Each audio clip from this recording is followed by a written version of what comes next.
Itulah cara-cara kita atau kiat-kiat yang diberikan oleh baginda Nabi agar kita tetap berada di dalam keimanan yang benar. Ya, karena Allah Subhanahu wa taala memang menakdirkan kita untuk hidup di zaman di mana memang hari ini Islam banyak sekali mengalami fitnah, banyak sekali upaya untuk menanamkan kebencian terhadap ajaran-ajaran Islam. Kita melihat juga betapa banyak upaya-upaya untuk mengkriminalisasi, ya, memonsterisasi dan menanamkan kebencian terhadap para ulama misalnya. Ini kan sangat bisa kita rasakan.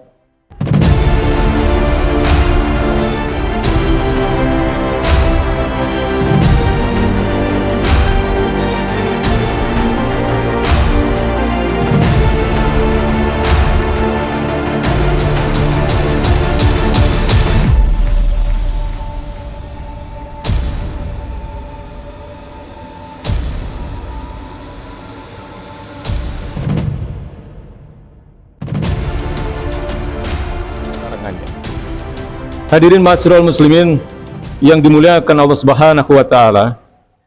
Allah Subhanahu wa taala telah mengaruniakan kepada kita agama yang mulia ini, agama yang sempurna ini. Allah berfirman, "Al-yauma akmaltu lakum dinakum wa atmamtu 'alaikum ni'mati wa raditu lakumul Islam madina." Pada hari ini telah aku sempurnakan bagi kalian agama kalian dan telah aku cukupkan bagi kalian nikmatku dan telah aku ridhoi Islam sebagai agamamu. Kesempurnaan Islam, karena Islam berbeda dengan agama-agama lain buatan manusia. Islam adalah agama yang mengatur seluruh aspek kehidupan. Allah katakan, "Wa nazzalna 'alaika kitabat tibyanan likulli syai'in." Kami turunkan kitab ini adalah juga sebagai penjelas, sebagai aturan dalam seluruh aspek kehidupan. Wa rahmatan, dan juga sebagai rahmat. Wa hudan, sebagai petunjuk kehidupan bagi manusia. Wa busyra lil muslimin, dan juga sebagai kabar gembira bagi kaum muslimin. Kesempurnaan Islam ini adalah juga karena Islam adalah satu-satunya agama yang sesuai dengan fitrah manusia sebagai makhluk Allah Subhanahu wa taala yang paling sempurna. Laqad khalaqnal insana fi ahsani taqwim. Sungguh telah aku ciptakan manusia itu dalam bentuk yang paling sempurna. Maka kesempurnaan agama ini haruslah dibarengi dengan niatan kita, ikhtiar kita untuk menjalankan keislaman kita ini secara totalitas. Sebagaimana difirmankan oleh Allah Subhanahu wa taala, "Ya ayyuhalladzina amanu udkhulu fis-silmi kafah." Wahai orang-orang beriman, masuklah kalian ke dalam Islam itu secara kafah. Wala tattabi'u khutuwatis syaitan. Janganlah engkau ikuti langkah-langkah syaitan. Innahu lakum aduwwum mubin. Mereka setan-setan yang mengajak kalian untuk tidak mengimani agama ini atau mengimani sebagian dari agama ini kemudian mengingkari sebagian yang lain, dikatakan oleh Allah Subhanahu wa taala, "Innahu lakum aduwwum mubin." Mereka sesungguhnya adalah musuh-musuh kalian yang nyata. Hadirin ma'asyiral muslimin yang dimuliakan Allah Subhanahu wa taala. Tema yang diamanahkan kepada saya adalah Islam sebagai sebuah agama yang sempurna dan bagaimana seharusnya kiat-kiat kita menjaga keimanan ini. Karena hari ini tidak mudah bagi kita untuk menjaga keimanan ini sesuai dengan apa yang telah dicontohkan oleh baginda Nabi. Kita tahu bahwa hari ini banyak sekali ayat-ayat Quran, ya, perintah maupun larangan yang terkait dengan syariat-syariat Allah Subhanahu wa taala yang tidak mampu kita laksanakan. Ya, tapi keimanan ini tidak boleh pudar. Ya, keimanan kita terhadap seluruh ayat-ayat Allah Subhanahu wa taala harus mempunyai posisi yang sama. Baik itu ayat-ayat yang terkait dengan persoalan-persoalan akidah maupun juga adalah terkait dengan persoalan-persoalan yang terkait dengan hubungan antar manusia, yaitu ayat-ayat yang merupakan syariat yang mengatur bagaimana kita harus bermuamalah. Tidak boleh dibedakan ayat yang satu dengan ayat yang lain. Contoh adalah ada beberapa ayat yang tidak mungkin mampu kita laksanakan. Misalnya ketika Allah Subhanahu wa taala memerintahkan kita untuk meninggalkan riba secara totalitas. Allah katakan, "Ya ayyuhalladzina amanu ittaqullah." Wahai orang-orang yang beriman, bertakwalah kalian kepada Allah Subhanahu wa taala wa dharu ma baqiya minar riba in kuntum mu'minin. Dan tinggalkanlah sebagian dari sisa-sisa riba itu jika kalian memang orang-orang yang beriman. Atau di dalam ayat lain Allah katakan wa ahalallahu al-bai' wa harrama riba. Dihalalkan bagi kalian untuk melaksanakan jual beli, tapi diharamkan bagi kalian untuk melaksanakan riba. Ini ayat yang tidak mungkin bisa kita laksanakan sepenuhnya, karena memang sistem perekonomian yang mengatur kita bukanlah perekonomian yang syar'i. Ya. Sistem perekonomian yang mengatur kita hari ini adalah sistem perekonomian ribawi, sehingga kita tidak mungkin mampu melaksanakan secara totalitas ayat-ayat yang seperti ini. Tapi keimanan kita untuk mengakui kebenaran ayat-ayat Allah, keimanan kita untuk mengakui kebenaran firman-firman Allah Subhanahu wa taala tidak boleh pudar. Tidak boleh ada di dalam diri kita mengakui kebenaran aturan-aturan manusia yang bertentangan dengan aturan-aturan Allah Subhanahu wa taala. Banyak ayat-ayat yang seperti ini di mana kita tidak mampu melaksanakan.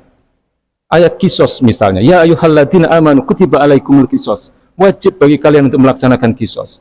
Kutiba alaikumul qital, wajib bagi kalian untuk melaksanakan jihad. Ya, wa huwa kurhul lakum, meskipun kalian tidak menyukainya. Ya, atau ayat-ayat yang terkait dengan persoalan pemerintahan, politik dan seterusnya. Itu semua adalah ajaran-ajaran Islam. Jihad ajaran Islam, kisos ajaran Islam. Potong tangan bagi pencuri itu ajaran Islam. Sariqu wasariqatu faqta'u aydiyahuma. Pencuri laki-laki maupun pencuri perempuan, potonglah tangan keduanya. Ya, khilafah itu ajaran Islam. Ketika Allah Subhanahu wa taala berfirman wa idz qala rabbuka lil malaikati inni ja'ilun fil ardi khalifah. Dan ingatlah ketika Tuhanmu ya, berkata kepada para malaikat, inni ja'ilun fil ardi khalifah, sesungguhnya aku akan menjadikan khalifah di atas muka bumi ini. Imam Al-Qurtubi dalam kitab tafsir beliau menjelaskan bahwa ayat ini adalah merupakan hukum asal wajibnya kaum muslimin mengangkat seorang khalifah. Hadhil ayah al-aslu ala nasbil khalifah. Ayat ini adalah merupakan hukum asal yang merupakan wajibnya kaum muslimin untuk mengangkat atau mempunyai seorang khalifah. Tapi kita kan tidak mampu melaksanakan ini semua, dan itu kita tahu. Kita tahu kita tidak mampu melaksanakan ayat-ayat yang terkait dengan persoalan-persoalan muamalah, karena ini terkait dengan aturan-aturan kehidupan yang diterapkan kepada manusia. Tapi sekali lagi, hadirin kaum muslimin yang dirahmati Allah Subhanahu wa taala, hati kita ini, keimanan kita ini tidak boleh sedikit pun mengingkari kebenaran syariat-syariat yang datangnya dari Allah Subhanahu wa taala. Ini resikonya besar sekali, karena ini terkait dengan persoalan keimanan, ini terkait dengan persoalan akidah, bukan hanya terkait dengan di mana Allah banyak sekali memperingatkan tentang resiko-resiko yang sifatnya fisik. Karena Allah jelas katakan wa man a'radu an dzikri fa inna lahu ma'isyatan donka.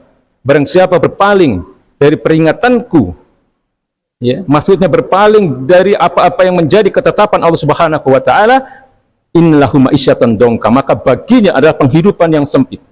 Penghidupan yang sempit ini bukan hanya akan dialami oleh manusia di dunia, tapi juga di akhirat nanti.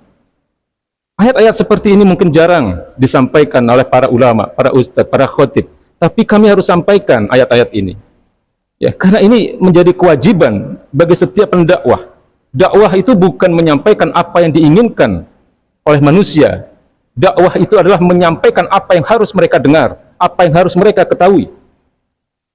Ya, ada satu ayat yang mungkin jarang disampaikan, ya, bagaimana Allah Subhanahu wa taala menggambarkan resiko nyata, ya, bagaimana orang-orang yang tidak mengimani ayat-ayat Allah Subhanahu wa taala nanti mereka akan mengalami azab yang luar biasa dari Allah Subhanahu wa taala.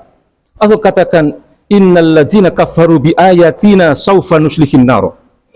Barang siapa, ya, sesungguhnya orang-orang yang mengingkari kebenaran ayat-ayat kami, saufa nuslihim nar, mereka akan kami masukkan ke dalam neraka. Kullama nadijat juluduhum, dan setiap kali kulit mereka mengelupas, setiap kali kulit mereka terbakar, setiap kali kulit mereka hangus dibakar oleh api neraka, battalnahum juludan ghairaha lijadukul adab.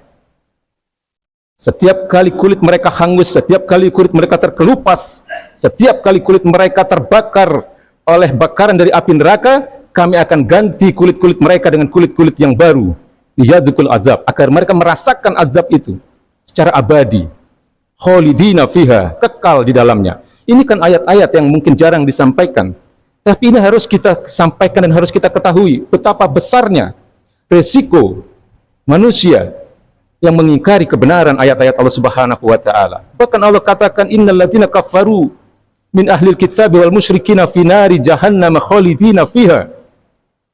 Orang-orang kafir, orang-orang yang mengingkari kebenaran ayat-ayat Allah Subhanahu wa taala, baik dari golongan ahlul kitab, maksudnya dari golongan Yahudi Nasrani maupun dari golongan kaum musyrikin selain Yahudi dan Nasrani, mereka akan mengalami kondisi yang sangat luar biasa beratnya di neraka nanti.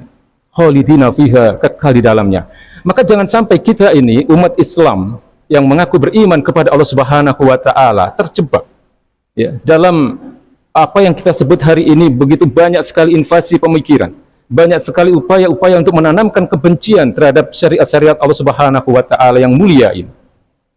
Hadirin ma'asyiral muslimin yang dimuliakan Allah Subhanahu wa taala.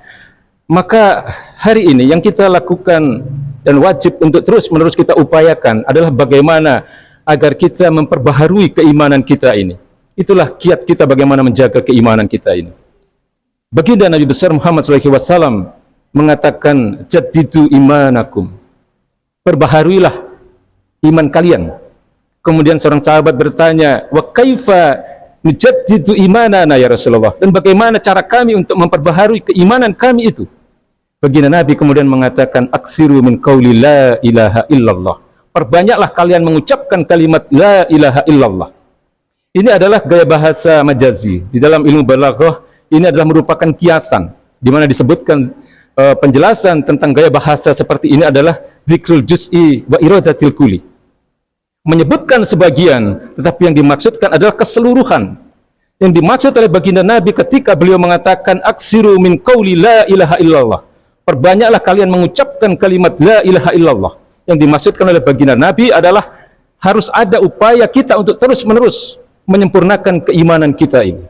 Harus ada upaya terus-menerus untuk melaksanakan secara optimal, untuk menjalankan segala perintah Allah dan menjauhi segala larangannya. Itulah cara-cara kita atau kiat-kiat yang diberikan oleh baginda Nabi agar kita tetap berada di dalam keimanan yang benar ini. Ya, karena Allah Subhanahu wa taala memang menakdirkan kita untuk hidup di zaman di mana memang hari ini Islam banyak sekali mengalami fitnah, banyak sekali upaya untuk menanamkan kebencian terhadap ajaran-ajaran Islam. Kita melihat juga betapa banyak upaya-upaya untuk mengkriminalisasi, ya, memonsterisasi dan menanamkan kebencian terhadap para ulama misalnya. Ini kan sangat bisa kita rasakan. Tapi kita sebagai orang-orang beriman, sebagai orang-orang yang mengakui sebagai kaum muslimin, ada visi hidup kita yang berbeda dengan mereka. Visi hidup kita adalah visi yang jauh ke depan, yaitu visi kita, hidup kita ini bukan hanya di dunia. Visi kita harus melampaui akhirat juga. Karena jelas bahwa orang-orang yang akan mempunyai posisi yang mulia di hadapan Allah Subhanahu wa taala adalah orang-orang yang disebutkan oleh para ulama intitsalu awamirillahi wa tajtinabun nawahihi. Orang-orang yang menjalankan segala perintah Allah dan menjauhi segala larangannya, dan itulah yang dimaksud dengan orang-orang yang bertakwa. Maka sebagai penutup dari khutbah pertama ini, hadirin ma'asyiral muslimin yang dimuliakan Allah Subhanahu wa taala, waspada itu penting bagi kita.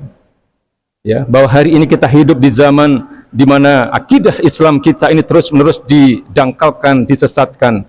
Dan ketika seseorang itu mengalami musibah yang terkait dengan akidah, itu tidak bisa dirasakan secara zahir, karena akidah itu adanya di dalam keyakinan, akidah itu adanya di dalam hati.